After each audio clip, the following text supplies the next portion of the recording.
வணக்கம். Rotarian Shanmugasundaram, GMS academy. TNPSC group 4 2006 கேட்ட ஒரு அருமையான கொஸ்டின்.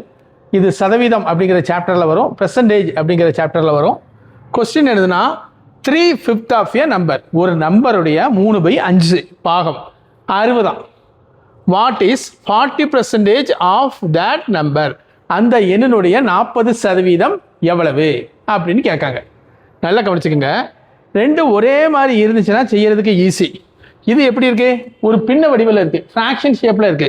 இது எப்படி இருக்கு? பெர்சன்டேஜ் ஷேப்பில் இருக்கு. ஸோ ரெண்டையும் ஒன்று பெர்சன்டேஜாக மாற்றணும், அல்லது ரெண்டையுமே என்னதான் மாற்றிடணும்? பின்னமாக மாற்றணும். இப்போ பாருங்க, 3/5 3/5 இருக்கா? அதை பெர்சன்டேஜாக மாற்றுறதுக்கு என்னதால பெருக்குதேன்? 100ஆல் பெருக்குதேன். 5 கொண்டு 100 அடிச்சிட்டோம்னா என்ன வந்துடும்? 20. 20 3 என்ன வந்துடும்? 60%. இப்போ இதுவும் 60% ஆயிட்டு, கொஸ்டினும் 40%. 60% வந்து 60 தான் அவன் கொடுத்துருக்கான். அந்த கொஸ்டின் 60% 60. அப்புறம் 40% என்னதான் வரும்? 40 தான் வரும். வேறு டவுட்னா மெசேஜ் பண்ணுங்கள். தேங்க்யூ.